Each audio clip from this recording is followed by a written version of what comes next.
100 बार जो हनुमान चालीसा का पाठ कर लेता है वो वास्तविकता में किसी भी बंधन से मुक्त हो जाता है। पड़ेगा, आप शास्त्र मत जानो, आप धर्म भी मत। आप युवाओं को अपनी तरफ से क्या संदेश देना चाहेंगे आध्यात्मिक जगत की ओर? ये सबसे बड़ी अच्छी चीज़ है कि इस कलयुग के अंदर में व्यक्ति एक सिर्फ मात्र भक्ति भाव और भजन कीर्तन करके ही भगवान को प्राप्त कर सकता है। लेकिन मेरे को लगता नहीं, क्योंकि जितना सोशल मीडिया से लड़कियां जुड़ी हुई रहती हैं, फेक आईडी बना बना करके ना, कुछ आता ही लड़के हैं जो हमारी हिंदू लड़कियों को बरगला करके और साथ में ले जा करके चले जाते हैं और फिर वही 36 टुकड़े में बट करके रह जाते हैं। हम हमारे शास्त्र को छोड़ करके और जो कली के जो कल पुर्जे हैं हम उनमें ज़्यादा उलझ गए हैं। जैसे हम तनाव की समस्या तो होना ही है ना, क्योंकि अभी ज़माना चल रहा है इम्प्रेसर से लेकर के तो क्या कहते हैं उसको डिप्रेशन तक जाने का, क्योंकि इन सोशल मीडिया में रहते हुए भी हम आध्यात्म से कैसे जुड़े। नमस्कार दोस्तों, मेरा नाम मुकेश चौहान है। मैं ऑनलाइन गुरु इंडिया यूट्यूब चैनल चलाता हूँ। साथ में मैं मास्टर ऑफ सोशल वर्क कर रहा हूँ। मेरा कार्य है लोगों के बीच में जाना, उनके अनुभव को जानना। तो आज मैं हरिओम पूरी धाम आश्रम के गुरुजी संत श्री घनश्याम दास जी महाराज का इंटरव्यू करने के लिए आया हूँ। इनसे हम आध्यात्मिक जगत के बारे में जानकारी लेंगे और वर्तमान युग में अध्यात्म का क्या महत्व है इसके बारे में गुरुजी से हम चर्चा करेंगे और आपको चर्चा के द्वारा जानकारी प्राप्त होगी। तो सबसे पहले मैं गुरुजी का परिचय जानना चाहूँगा। क्या आप अपना परिचय देंगे? जय श्री सीताराम। मेरा नाम घनश्याम दास है। सिद्ध योग मठ अखाड़ा अलोनी महाराज के परम शिष्य हैं और संत समागम के उसमें प्रमुख मालवा क्षेत्र के धर्म प्रचारक हैं और ऐसे ही धर्म का प्रचार करते हैं। इसी ठाकुर जी की सेवा करते हुए, भजनों का आनंद लेते हुए बस धर्म का प्रचार करते हैं। जय श्री सीताराम। तो वर्तमान युग के बारे में आपकी क्या सोच है? जमाना चल रहा है रील्स का। अभी हम भी बात कर रहे थे, हम भी अभी सोशल मीडिया से ही जुड़े हुए हैं। तो क्या है कि ज़माना जो है इतना फास्ट वेग से परिवर्तन हुआ है। जैसे हमारे यहाँ सुविधा बढ़ गई है, इंटरनेट वगैरह सब चीज़ों की, इन सोशल मीडिया में रहते हुए भी हम आध्यात्म से कैसे जुड़े, तो ये सबसे बड़ा मुद्दा है। आध्यात्म से जुड़ने के लिए आजकल कई प्रकार के साधन हो गए हैं। हमारे पास टीवी चैनल है, यूट्यूब चैनल है, कई माध्यम से हम सत्संग का भी प्रभाव कर सकते हैं। ऑनलाइन अभी सत्संग की क्लासें भी चलते हैं, सत्संग हम ऑनलाइन भी कर सकते हैं। मगर इन सब चीज़ों से एक एकांतवास होता है जहाँ पर रहकर के हमको सत्संग करना चाहिए और आध्यात्म से जुड़ना चाहिए। भगवान के भजन कीर्तन नित्य करना चाहिए, नाम जप सुमिरन करना चाहिए। और अभी तो ऐसा भी सुनने में आया है कि कई नई जो युवा पीढ़ी है गुरु को भूल चुकी है। गुरु होते भी क्या है, जैसे हमें गुरु से दीक्षित होने के बाद में ही, शिक्षा दीक्षा लेने के बाद में ही संत बने हैं। तो जो भी है आने वाली युवा पीढ़ी से मेरा निवेदन है कि गुरु को ज़रा समझें और अपना गुरु बनाएं और गुरु बना करके नामदान लें और उसका जप करें, जरूर कल्याण होगा। यही आध्यात्म से जुड़ने का मुख्य सिद्धांत है। भजन कीर्तन करें, नाम का जप करें। तो वर्तमान की युवा पीढ़ी अभी तो अच्छी धार्मिक रील्स डालते हैं, लेकिन क्या वो सिर्फ एक मनोरंजन है या फिर वो एक धर्म की राह पर आगे बढ़ रहे धर्म हैं? की राह पर आगे भी बढ़ रहे हैं। कुछ युवा पीढ़ी ऐसी है जो आगे भी बढ़ रही है। और रील्स के बारे में तो क्या ही कहें, अभी एक तरीके का व्यापार हुआ है। ये नया व्यापार ने एक नया मोड़ लिया है, एक तरीके से व्यापारी कह सकते हैं इसको। और कुछ लोग हैं जो अपना यथाशक्ति यथोचित धर्म से भी जुड़े हुए हैं और कई प्रकार से हमारे धर्म का प्रचार भी कर रहे हैं। और युवा पीढ़ी जो है, कई युवा पीढ़ी है जो अभी आगे आई है, जो हमारे राम राज्य में है, राम जी की सेवा करने के लिए, कृष्ण की भक्ति के लिए भागवत महापुराण है, ऐसे कई आयोजन वगैरह करते भी हैं युवा पीढ़ी। मगर कुछ युवा पीढ़ी है जो रील्स में हमारे बहुत से कुछ ऐसे व्यापार की दृष्टि से उसको देखते हैं। तो वो थोड़ा निवेदन है युवा पीढ़ी से कि धर्म को धर्म ही रखे तो अच्छा है। अब वर्तमान की जो युवा पीढ़ी को देखने में सबसे महत्वपूर्ण जो समस्या आ रही है, तनाव की समस्या। आज का युवा इतना ज़्यादा तनाव में है कि अधिकतर युवा आत्महत्या की ओर बढ़ रहे हैं या फिर कुछ युवा गलत दिशा में जा रहे हैं। कुछ लोग ऐसे कार्य कर रहे हैं जो उन्हें नहीं करना चाहिए। तो वर्तमान की युवा पीढ़ी की जो तनाव की समस्या, उसके बारे में आप क्या कहेंगे? तनाव की समस्या तो होना ही है ना, क्योंकि अभी ज़माना चल रहा है इम्प्रेसर से लेकर के तो क्या कहते हैं उसको डिप्रेशन तक जाने का। इम्प्रेशन शुरू में हमारा इम्प्रेशन अच्छा रहा, हमने उसको इम्प्रेस किया, ऐसा वैसा। भी हमारा जाना ही लव मैरिज ना जाने कहाँ से क्या चल गया। लव मैरिज, हमको प्रेम करना, प्रेम की भाषा असल भाषा में कुछ किसी को पता ही नहीं है प्रेम क्या होता है। और क्या है कि इसको लव जिहाद के उसमें पड़ जाते हैं और वहीं से तनावग्रस्त हो जाते हैं, डिप्रेशन बढ़ जाता है और व्यक्ति फिर उल्टे कदम उठाता है। युवा पीढ़ी से अनुरोध है कि कृपया करके जो भी है प्रेम को समझे कि प्रेम क्या है। प्रेम को समझने के लिए कृष्ण को समझना पड़ेगा, राधा को समझना पड़ेगा, तब जाकर के आपको प्रेम की भाषा समझ में आएगी। क्योंकि प्रेम ऐसा है कि प्रेम किया था मीराबाई ने, प्रेम किया नरसिंह मेहता ने, प्रेम किया कर्माबाई ने। ये प्रेम की भाषा है कि प्रभु प्रेम के पाले पढ़ करके और अपने खुद के नियम तोड़ करके और भक्तों के यहाँ पर आकर के मजदूरी भी करने लग जाते हैं, वो होता है प्रेम। अब आजकल क्या है कि लड़के लड़कियों का प्रेम चलता है और कुछ हमारे रोजगार भी कमियों होने के कारण में भी कुछ ऐसा हुआ है। कुछ लड़के हैं जो पढ़ाई में भी ध्यान नहीं दे पाते हैं, तो सबसे अनुरोध है कि कृपया करके अपना लक्ष्य बनाए और लक्ष्य बनाने के बाद में ही कुछ ना कुछ करें और प्रेम की भाषा को ज़रा समझने का प्रयास करें। सत्संग में जाओ, संतों के पास जाओ तो प्रेम की भाषा समझ में ज़रूर आएगी। तनाव कम करने के लिए आप कुछ युवाओं को ऐसे संदेश या कुछ ऐसे उपाय, मेडिटेशन हुआ, योग हुआ, इसके बारे में कुछ मार्गदर्शन करना चाहिए अगर युवाओं का तो? बड़ा अच्छा प्रश्न किया आपने। मेडिटेशन के लिए सबसे अच्छा जो उपाय हम बताएं कि सुबह ब्रह्म मुहूर्त में उठना चाहिए। पहला तो कर्तव्य यही है कि ब्रह्म मुहूर्त में उठना चाहिए। उठने के बाद में सबसे पहले हमारे कर दर्शनों का दर्शन करें, भूमि का स्पर्श करें, उसके बाद में माता पिता का स्पर्श करें। और हमारी सबसे बड़ी समस्या जो खड़ी होती है, माता पिता का आदर नहीं करते हैं, वहीं से हमारी समस्या शुरू होती है। तो माता पिता का जरूर आदर करें। और रही बात आध्यात्म की और मेडिटेशन की, तो मेडिटेशन के लिए 5 से 10 मिनट कम से कम प्रभु का भजन या फिर प्रभु का ध्यान अवश्य करें। वहीं से आपको कहीं से न कहीं से रास्ता अवश्य मिलेगा। पर वर्तमान की युवा पीढ़ी तो सिर्फ मोबाइल तक ही सीमित है, ना तो मंदिर जाती है, ना किसी धार्मिक कार्यक्रम में जाती है, तो उनको आप क्या संदेश देना चाहेंगे? देखो, मोबाइल अभी हमारा ऐसा हो चुका है कि आजकल दिन भर क्या है ना कि लोग पबजी खेला करते हैं, इंस्टाग्राम पे रील देखा करते हैं, फेसबुक चलाया करते हैं और समय ऐसे ही चले जाएगा। देखो, समय बीतता जा रहा है, समय कभी नहीं रुकेगा और समय ही एकमात्र ऐसी चीज़ है जाने के बाद में दोबारा कभी नहीं आ सकती है। तो इस समय का सदुपयोग करें, मोबाइल का थोड़ा सा अलग करें, क्योंकि अलार्म भी क्या है कि बजता है तो उसको बजाने के बाद में दोबारा से उसको बंद करके फिर सो जाते हैं। तो ऐसा ना करें। युवा पीढ़ी से अनुरोध है कि सुबह ब्रह्म मुहूर्त में उठने का जितना हो प्रयास करें। स्नान आदि ना हो सके कोई बात नहीं है, आप नहा नहीं सको कोई दिक्कत नहीं है, मगर ध्यान पूजन अवश्य करें। भगवान के मंदिर जाने से भी थोड़ी शांति मिलती है। भगवान के मंदिर में जाया करो, संतों की शरण में जाया है। समय नहीं रहता है, युवा पीढ़ी का बहुत कुछ है, दिमाग अस्त व्यस्त है, लेकिन कोशिश करने से सब कुछ हो जाता है। बहुत अच्छा बताया आपने। आत्मविश्वास बढ़ाने के लिए भी युवाओं को कुछ क्या करना चाहिए? ऐसा किसी को सूर्य नमस्कार हुआ कि ऐसा कुछ क्या करना चाहिए जिससे कि युवाओं का आत्मविश्वास बढ़े, और उसमें धर्म क्या भूमिका निभा सकता है? धर्म की पुस्तकें हुई, ऐसा कुछ भगवान से जुड़ा हुआ जिसमें युवाओं को आत्मविश्वास बढ़ाने के लिए उनसे कुछ मदद मिल सके। बिल्कुल, सबसे पहले तो यही है कि धर्म से जुड़ने के लिए व्यक्ति को सर्वप्रथम माता पिता की सेवा करना अनिवार्य है। अगर माता पिता की सेवा नहीं कर सकता तो वो व्यक्ति धर्म से जुड़ने के शायद मुझे लगता है कि अधिकारी नहीं है, क्योंकि सर्वप्रथम भगवान से पहले माता पिता को पूजनीय है। माता पिता की पूजन अगर कोई व्यक्ति करता है तो फिर गौ माता की पूजन करे, उसके बाद में धर्म से जुड़े। और जो व्यक्ति इन दो अपने माता पिता और गौ माता से जुड़ा हुआ, वो व्यक्ति कभी भी ऐसे गलत कदम नहीं उठा सकता और ना कभी गलत राह पे जा सकता है, ना तो उसके लिए कोई काल या फिर कोई ऐसे अकाल मृत्यु को प्राप्त कर सकता है। और अध्यात्म से जुड़ने के लिए तो यही है कि भजन कीर्तन जितना हो सके भजन कीर्तन करे और सत्संग करे और कथा में जाने का प्रयास करे। अगर वो कथा में जाएगा तो वहीं से पता नहीं किस जगह पे कौन सी कथा चल रही हो और आपसे रिलेट हो जाए और आप उससे कनेक्ट होकर के और भगवान से जुड़ जाएं। ये बड़ा महत्व रखता है, कथा का बड़ा योगदान रहता है हमारे अध्यात्म से जुड़ने के लिए। तो मेरा नहीं, कथा में जाने का प्रयास अवश्य। क्या युवाओं को मंदिर जाना चाहिए? मंदिर जाने से भी और कथा सुनने से, भजन कीर्तन सुनने से आत्मविश्वास में वृद्धि होती है? हाँ जी, बिल्कुल होती है, बिल्कुल होती है। मंदिर तो उनको सर्वप्रथम जाना चाहिए। सुबह उठते ही सही प्रातः काल में उठ करके अपना ध्यान पूजन करके माता पिता का चरण स्पर्श करके, गौ माता का चरण स्पर्श करके और मंदिर जरूर जाना चाहिए। सूर्य देव का दर्शन अवश्य करना चाहिए। डेली हो सके तो योग के अभ्यास में भी सूर्य नमस्कार करना चाहिए, क्योंकि सूर्य नमस्कार भी बहुत बड़ा योगदान है हमारे जीवन में, जो कि एक अध्यात्म से जुड़ने के लिए एक कनेक्टिविटी, हमारी जितनी भी ग्रंथियाँ रहती है शरीर की, एक एक ग्रंथियाँ खुल जाती हैं और अध्यात्म से जुड़ने के सूर्य नमस्कार भी बहुत बड़ा योगदान रहा है और करना चाहिए सूर्य नमस्कार। वर्तमान में संपूर्ण विश्व में अधिकतर जगह युद्ध चल रहा है, जैसे रूस यूक्रेन से लड़ रहा है। वर्तमान में इजराइल और अमेरिका और ईरान भी युद्ध में है। दुनिया में तेल की कमी भी हो रही है। तो ऐसे युद्ध की समस्या भी संपूर्ण विश्व में चल रही है, लेकिन लोग कह रहे हैं कि भारत विश्व गुरु बनेगा। तो जब भारत विश्व गुरु बनने की ओर अग्रसर है, तो भारत जब विश्व गुरु बनेगा तो कैसा रहेगा भारत, उस विषय में आप कुछ युवाओं को बताएंगे? विश्व गुरु क्या, भारत विश्व गुरु बनेगा क्या? भारत तो विश्व गुरु है ऑलरेडी। वर्तमान में भारत विश्व गुरु है। वर्तमान में क्या, हजारों प्राचीन काल से हमारा विश्व गुरु है। सर्वप्रथम विश्व गुरु के नाम पे हमारे हनुमान जी महाराज सर्वप्रथम समुद्र को लांग के गए थे। 100 योजन के समुद्र को जब लांग करके हनुमान जी गए थे, तो क्या विश्व गुरु नहीं है क्या हमारा देश? ये प्लेन, एरोप्लेन वगैरह सब चीज़ें तो बाद में बनी, आयात निर्यात सब चीज़ बाद में हुआ है। इससे पहले हमारे ऋषि मुनि यानी सब उस शास्त्र के अंदर में लिख के गए। हमारा भारत विश्व गुरु तो था क्या, है और ऑलरेडी रहेगा।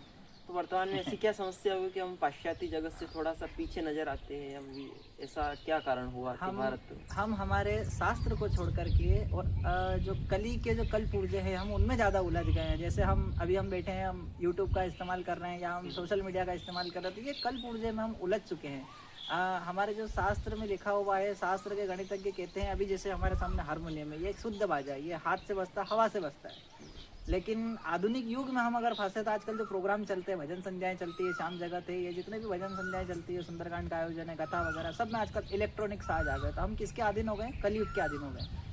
कलयुग का मतलब क्या है? कल पुर्जों का युग। हम इस कल पुर्जों के अधीन हो गए हैं। अब अगर लाइट अगर चली जाती है, बिजली की सुविधा, तो हमारा सारा प्रोग्राम रद्द हो जाता है। लेकिन ये एक ऐसा साज है जिसको हम कभी बंद नहीं कर सकते और हम इसको बजा भी सकते हैं और आनंद ले सकते हैं। तो ये एक चीज़ है, क्योंकि हमारे शास्त्र में जो शुद्ध चीज़ें हैं, वो शुद्ध चीज़ों का हमने प्रयोग करना बंद कर दिया, इसलिए हम कहीं ना कहीं उलझ रहे हैं और कली का हमारे ऊपर में प्रयोग हो रहा है। और जो भी है आधुनिक चीज़ों में हमें आधुनिक चीज़ों का इस्तेमाल करने लगे, तब से हमारी समस्याएं ज़्यादा बढ़ने लगी है। तो कुछ लोग कहते हैं हनुमान जी श्री राम जी के दूत थे और उनके अंदर बहुत सारी शक्तियां हैं। तो क्या हनुमान चालीसा पढ़ने के कुछ नियम होते हैं, उसका क्या महत्व होता है, इस विषय पर कुछ मार्गदर्शन करेंगे? पहला नियम तो यही रखे कि हनुमान चालीसा को बिना आसन के ना करें। दूसरा नियम ये रखे कि बिना स्नान किए भी ना करें। तीसरा नियम ये रखे कि हो सके, जितना हो सके, ब्रह्मचर्य का पालन करें। खास करके मंगलवार, शनिवार, हनुमान अष्टमी, हनुमान जयंती, ऐसे उपलक्ष्य में, रामनवमी पे 11 के दिन एकादशी बोलते हैं जिसको, उस समय में हो सके, जितना हो सके, हमारा ब्रह्मचर्य का पालन का व्रत करना चाहिए। और उसके बाद ही हनुमान चालीसा का जप करना चाहिए। हनुमान चालीसा एक ऐसी चीज़ है कि हनुमान चालीसा में हनुमान जी की वो तारीफ करते हैं, क्योंकि हनुमान जी का श्राप लगा हुआ था ऋषि जी का कि वो अपनी शक्तियाँ भूल जाते हैं। जो कहते हैं कि जय हनुमान ज्ञान गण सागर की, है हनुमान जी महाराज, आप ज्ञान और गुण के सागर हैं, आप हमें भी ज्ञान गुण दीजिए। तो ऐसे हम उनसे कामना करते हैं, उनको हम याद दिलवाते हैं। हर एक चौपाई में हनुमान जी को कुछ ना कुछ चीज़ याद दिलवा रखिए। जो 7 बार पाठ कर कोई, 7 मतलब 100 बार जो पाठ कर लेता है, छूटे ही बंदी महासु को होई, तो ये सब चीज़ें हैं। 100 बार जो हनुमान चालीसा का पाठ कर लेता है, वो वास्तविकता में किसी भी बंधन से मुक्त हो जाता है। लेकिन 100 बार का पाठ करने का मतलब ये नहीं कि आप बैठ गए एक ही आसन पे और आपने पढ़ लिया। एक आसन पे बैठने का तात्पर्य ये है कि एक ही आसन हो, एक ही मुद्रा में आप बैठ करके हनुमान चालीसा को 100 बार पाठ कर रहे हो, और उसमें भी ब्रह्मचर्य का पालन होना चाहिए। आप स्नान करोगे होना चाहिए, तो ही आप उसका शतयोजन का पाठ करोगे। और 1.25 महीने तक कम से कम अगर ब्रह्मचर्य का पालन किया और हनुमान चालीसा का जप किया, तो आपको दुनिया की कोई ऐसी ताकत नहीं है जो आपको कहीं भी किसी भी फील्ड में हरा सकती है। जो लोग मांस मदिरा खाते हैं उनके लिए आप क्या कहेंगे कि उनको छोड़ देना चाहिए ये सब के क्या करना देखो, चाहिए? ये जो तो युवा आजकल पार्टी के नाम पर रात को 12 बजे तक दारू पीते हैं, उसके बाद मांस मछली ये सब खाते हैं, तो इनको आप क्या संदेश देना चाहिए? हाँ, इन सब बारे में बड़ा अच्छा प्रश्न किया आपने, क्योंकि आजकल कलयुग में यही चल रहा है। किडी पार्टी हुआ, नाइट पार्टी हुई, कैंडल नाइट हो गया, कैंडल डिनर हो गया, बहुत सारी चीज़ें ऐसी चल रही है। ये सब चीज़ें चलना नहीं चाहिए। देखो, अगर शास्त्र के हिसाब से, अगर धर्म के हिसाब से अगर मैं बताऊँ, तो क्या है कि हमारे यहाँ पे शास्त्र हमारे 2 ही पदार्थ कहते हैं। भक्ष्य पदार्थ होता है और एक अभक्ष्य पदार्थ होता है। भक्ष्य पदार्थ ये होता है कि जिसमें हम शाखा में लगे हुए फल फूल खाते हैं, अनाज खेती से जो उपजता है उसको हम खाते हैं। अभक्ष्य पदार्थ में वो होता है जिसको हम किसी का शिकार करके या किसी की जीव हत्या करके हम उसको ग्रहण करते हैं। और पशु भी हमारे यही चीज़ें करते हैं। कुछ पशु होते हैं जिनके नख होते हैं, वो लोग मांसाहारी पशु में कहे जाते हैं। तो ये तो अब व्यक्ति खुद निर्धारित करे कि वो इंसान है कि पशु है कि दानव है, तब वो उसको जो भी ग्रहण करना है वो अपने हिसाब से निर्धारित करे। फिर भी आपके हिसाब से शाकाहारी होना सबसे अच्छा होता है, इससे बीमारियां भी कम होती है, ऐसा डॉक्टर भी कहते हैं। बिल्कुल बिल्कुल, शाकाहारी तो होना ही चाहिए, क्योंकि शाकाहारी में हमें ही देख लो ना, अब हम लहसुन प्याज तक नहीं खाते, जमी के कंद तक नहीं खाते, नहीं करना वर्तमान चाहिए। युग तो में हमें देखने में आ रहा है कि कुछ विधर्मी लोग, जिनका नाम हम लेंगे नहीं, लेकिन कुछ ऐसे विधर्मी लोग की समस्या बहुत आ रही है, धर्म के कार्यों में बाधा आ रही है। हमारी जो स्कूल कॉलेज की बच्चियां होती हैं, ये भी सुरक्षित नहीं है। तो इनको सुरक्षित रहने के लिए और इनको कुछ संदेश देना चाहेंगे आप? ये आज से नहीं चला आ रहा है, ये तो हजारों वर्षों से चला आ रहा है कि आता था ही तो थे ही सही।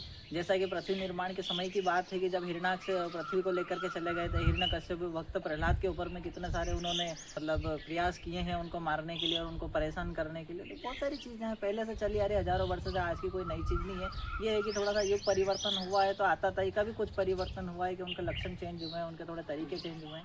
तो हमें भी धर्म के लिए हमारे तरीके भी बदलाव करके और धर्मों को लेकर के और आताताई के ऊपर ध्यान नहीं देना चाहिए और हमारा धर्म को जागरण अवश्य करना चाहिए। अगर कोई आताताई हमें अगर परेशान करता है तो उसका कुछ ना कुछ समाधान करना चाहिए। आजकल तो हमारे तो कानून भी बहुत कुछ सहायता कर रहे हैं, उस वक्त में तो ऐसी कोई सहायता करने वाले होते नहीं थे सिवा विष्णु के, लेकिन आज तो बहुत कुछ सुविधा करने के लिए भगवान ने भी कहीं ना कहीं कृपा करी है। तो आताताई तो चलते हैं और चलते रहेंगे, ये कभी खत्म नहीं होंगे।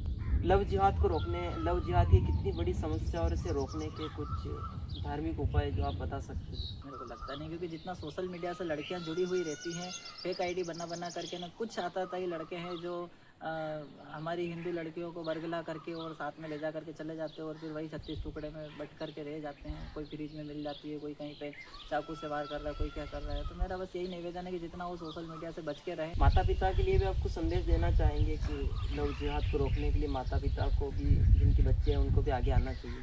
बिल्कुल आना चाहिए। माता पिता को हमेशा ध्यान रखना चाहिए। हो सके खुद से माता पिता या अपनी बच्चियों पे और अपने बच्चों पे इतना विश्वास रखते हैं कि हाँ हमारे बच्चे अच्छे हैं, हमारे बच्चे अच्छे हैं।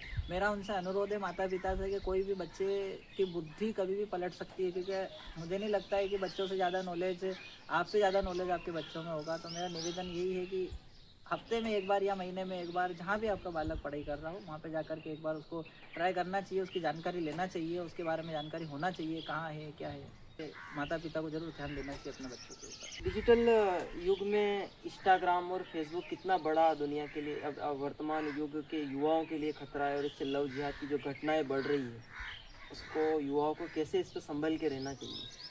देखो, ट्रेन चलती है, प्लेन चलते हैं, उनका कोई दोष नहीं है। दोष है हमारा कि हम कितनी सावधानी बरत सकते हैं, क्योंकि ट्रेन का काम है उसका चलना है, एक सवारी को इस गंतव्य से लेकर उस गंतव्य तक छोड़ना, एक स्टेशन से दूसरे स्टेशन तक जाना ट्रेन का काम है। लेकिन हमारा फर्ज बनता है कि उस ट्रेन के अंदर में चोर भी आते हैं, लुटेरे भी आते हैं, हमें बचना पड़ता है। उस ट्रेन में हमें किस स्टेशन पर उतरना है वो भी हमें ध्यान रखना पड़ता है, कहीं हमारा सामान चोरी नहीं हो जाए उसका भी हमें ध्यान रखना पड़ता है। उसी प्रकार से इंस्टाग्राम, यूट्यूब सोशल मीडिया है। सोशल मीडिया का कोई दोष नहीं है, सोशल मीडिया का काम है इस वीडियो को लेना है, यहाँ से आपको दिखाना है, लेकिन उसमें से आपको क्या लेना है ये आप पे निर्भर करता है। सावधानी आपको रखना चाहिए ट्रेन की और ये सोशल मीडिया इन सब चीज़ों की। एक ट्रेन का तो उदाहरण दिया, लेकिन सोशल मीडिया का इसमें कहीं से कहीं तक दोष नहीं है। सोशल मीडिया अपना अच्छा कार्य कर रहा है और बहुत अच्छी चीज़ है, आने वाले युग में है। एक तरीके से नया डिजिटलाइज, एक अपना एडवर्टाइजमेंट समझ लो इसको, या फिर एक नया डिजिटल एक कार्ड समझ लो, डिजिटल प्लेटफॉर्म मिला है एक युवा को, इसको बहुत सावधानी से यूज़ करना चाहिए, क्योंकि तलवार रक्षा भी करती है और मारती भी है। आप युवाओं को अपनी तरफ से क्या संदेश देना चाहेंगे? आध्यात्मिक जगत की ओर से क्या संदेश देना चाहिए कि धर्म का किस तरह से युवा लाभ उठा सकते हैं और अपने जीवन में परिवर्तन ला सकते हैं? युवा पीढ़ी को सबसे पहले समझने की ज़रूरत है कि मैं कौन हूँ।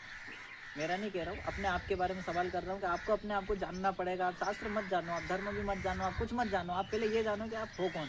क्योंकि अभी हमारे इसमें बहुत से मुद्दे उठे हैं कि धर्म परिवर्तन हो जाता है, कोई किस धर्म में चले जाता है, कोई किस धर्म में चले जाता है। तो उसको जानने से पहले, आप हमारे सनातन धर्म को भी जानने से पहले आप अपने आप को जानो कि आप हो कौन। आप सबसे पहले ना हिंदू हो, ना मुसलमान हो, ना आप सिख हो, ना ईसाई हो, आप सबसे पहले हो तो एक इंसान हो। तो आपको अगर इंसान अगर बनना है तो आपको सबसे पहले अपने आप को जानना पड़ेगा, और जब आप अपने आप को जान जाओगे तब जाकर के आप धर्म के अंदर प्रवेश करो और अपने सनातन धर्म को जानो। क्योंकि सनातन धर्म ही सबसे पहले था, उसके बाद में ही सारे धर्म का निरपेक्षण हुआ है। तो यही काम है, युवा पीढ़ी से यही कहना चाहूँगा कि सबसे पहले आप अपने आप को जानो, उसके बाद में सनातन धर्म को जानो। डिजिटल युग में अध्यात्म का कैसे उपयोग कर सकते हैं? मोबाइल के माध्यम से लोग धर्म से किस प्रकार से जुड़ सकते हैं? बिल्कुल बिल्कुल, ये बड़ी अच्छी बात कही आप। मैं अभी डिजिटल युग का अगर बात करूँ तो मैं डेली यूट्यूब के ऊपर में एक तानपुरा करके ने एक आता है, यूट्यूब से वीडियो चलता है तानपुरा का, वो मैं डेली लगा करके ना अपना ध्यान करता हूँ। तो उससे क्या है कि तानपुरा से एक मेडिटेशन की जैसी एक रिदम चलती रहती है, उससे हम जुड़ करके और बड़े अच्छे तरीके से हमारा ध्यान कर सकते हैं, ध्यान भटकता नहीं है।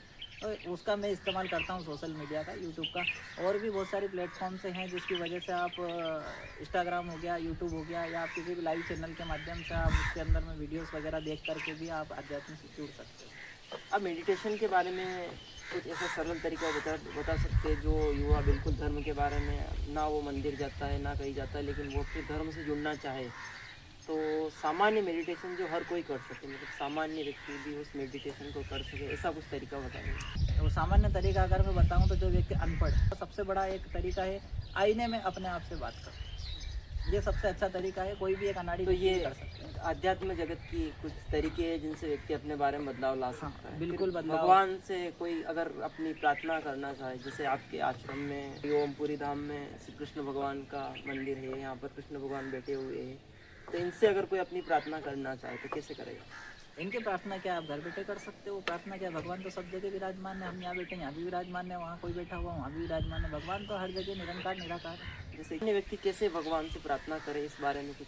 जो सामान्य सरल व्यक्ति होता है वो तो वैसे भगवान से कनेक्ट होता है, क्योंकि उसको सब काम भगवान के भरोसे करता है वो व्यक्ति। लेकिन कुछ लोग होते हैं चंट लोग, जिसको हम चतुर कहते हैं, जो भगवान को, जैसे एक दृष्टांत आता है कि एक कन्या, एक माता राम थी जो आंखों से अंधी थी और उनके पुत्र थे, तो भगवान ने उनको दर्शन दिए, बोले मांगो आप क्या मांगना चाहते हो। तो उन्होंने क्या है कि उनकी कन्या थी, उनको कई वर्षों से पुत्र नहीं हो रहे थे। तो उन्होंने कहा, और गरीब भी थे, तो उन्होंने भगवान से ऐसा वरदान मांगा कि सारे वरदान एक ही वरदान में पूरे हो गए। उन्होंने कहा, बोले कि मैं अपनी आंखों से सोने के पलने में अपने बेटे के यहाँ पर अपने पोते को झूलता हुआ देखना चाहती हूँ। तो इसमें क्या है, बेटे का विवाह भी हो गया, कन्या भी आ गई, उनको पुत्र भी हो गया, तो पोता भी देख लिया। अब अंधी थी तो आंखें भी आ गई, और सोने का पलना तो पैसे वाले भी हो गए। तो सारे वरदान एक ही वरदान में मांग लिए। तो कुछ होता है चतुर लोग भी होते हैं जो अपने हिसाब से लेकिन सरल के पास में भगवान जल्दी जाते हैं, चतुर से ज्यादा सरल के पास में पहले जाते हैं कई दफे। ये सबसे बड़ी अच्छी चीज है कि इस कलयुग के अंदर में व्यक्ति एक सिर्फ मात्र भक्ति भाव और भजन कीर्तन करके ही भगवान को प्राप्त कर सकता है, लेकिन अंदर से भाव होना चाहिए, भगवान के लिए कनेक्ट होना चाहिए भगवान को। जैसे कुछ लोग बोलते हैं कि जैसे कि अन्य जैसे सतयुग, त्रेता युग, द्वापर युग, तो उनमें अगर कोई भक्ति करता था तो उसको उसका भक्ति का फल कम मिलता था, लेकिन कलयुग में बहुत ज़्यादा फल मिलता है भक्ति का। इसके बारे में आप क्या कहेंगे? देखो ऐसा है कि सतयुग में सत्य गया, त्रेता में तप, और द्वापर में दया चली गई। अब बचा है कलयुग। तो कलयुग में सिर्फ बचा है हमारे कर्म और दान। कर्म वो जो हम सच्चे कर्म करते रहे और भगवान से जुड़ते रहे, दान जितना हो सके करते रहे। दान में सबसे बड़ा दान ऐसा नहीं है कि आप मेरे जैसे या फिर किसी संत को आप दान दे दो। दान का मतलब ये नहीं किसी संत को आप दान दो।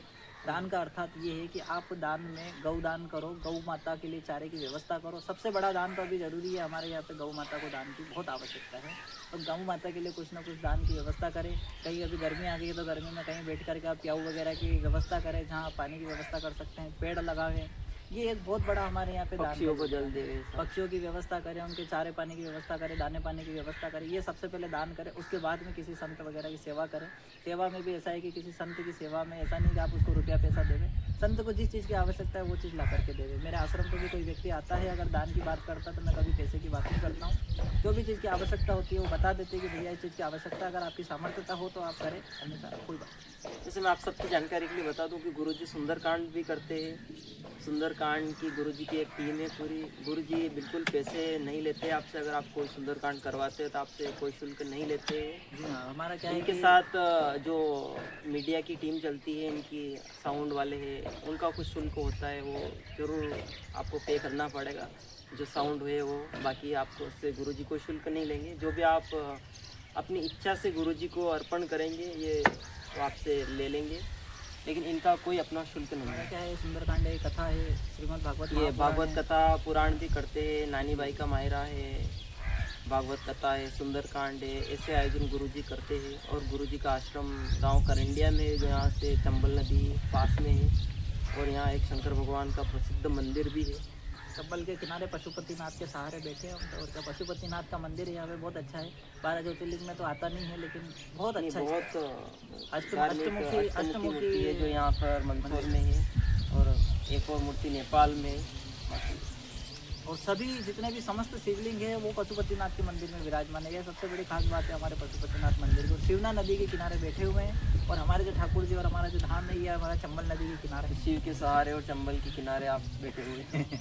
बिल्कुल, कभी पधारे आश्रम पर। हमारे यहाँ पे 24 घंटे भोजन की सुविधा उपलब्ध है, जिसको भी कहीं भोजन वगैरह की आवश्यकता लगे, भोजन पानी सब व्यवस्था है। तो गुरुजी आप ये बताएंगे कि आपका आश्रम किस जगह पर स्थित है? अगर यहाँ से निकटतम रेलवे स्टेशन और निकटतम एयरपोर्ट कहाँ पर है?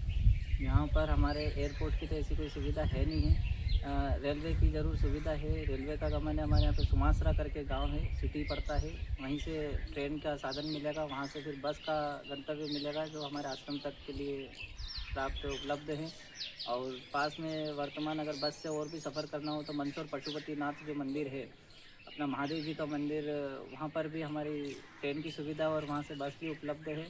सीतामऊ से 15 किलोमीटर की दूरी पर है, और मंदसौर से 50 किलोमीटर की, और सुमासरा रेलवे स्टेशन से 30 किलोमीटर की दूरी पर अपना आश्रम विद्यमान है। करंडिया करके गांव है, यहाँ पर एक छोटा सा धाम बना रखा है, यहीं पर सेवा पूजा करते हैं, यहीं अपना धाम है। तो मतलब बेलारा के पास से जैसे हम आए थे अभी वहाँ से, तो बेलारा से 3 किलोमीटर? जी हाँ, बेलारा से अपना 3 किलोमीटर की दूरी पर ही ज़्यादा मुख्य हाईवे है उससे 3 किलोमीटर दूरी। हाँ, मुख्य हाईवे जो अपना जा रहे हैं वहाँ से 3 किलोमीटर की दूरी पर है। ऐसा कोई पर्याप्त साधन तो नहीं है आने जाने के लिए, लेकिन अगर आश्रम से अगर कुछ संपर्क होता है तो आश्रम से गाड़ी पहुँचा दी जाती है आपको लेने के लिए। आज जैसे कोई भक्तजन वीडियो देख रहे थे, इसके माध्यम से कुछ भक्तजन आपसे संपर्क भी करेंगे आध्यात्मिक जगत की कुछ जानकारी के लिए, तो वो मतलब यहाँ पर आ सकते जी हैं। जी जी, अगर कोई आना चाहे अपने आश्रम तक के तो वहाँ से आश्रम के नंबर जो है उस नंबर पे अगर संपर्क कर लिया जाए तो आपके पास में गाड़ी साधन आ जाती है। 5 मिनट का इंतज़ार करना पड़ता है, आश्रम से गाड़ी पहुँचा दी जाती है लेने के लिए, ये साधन की व्यवस्था हो जाती है।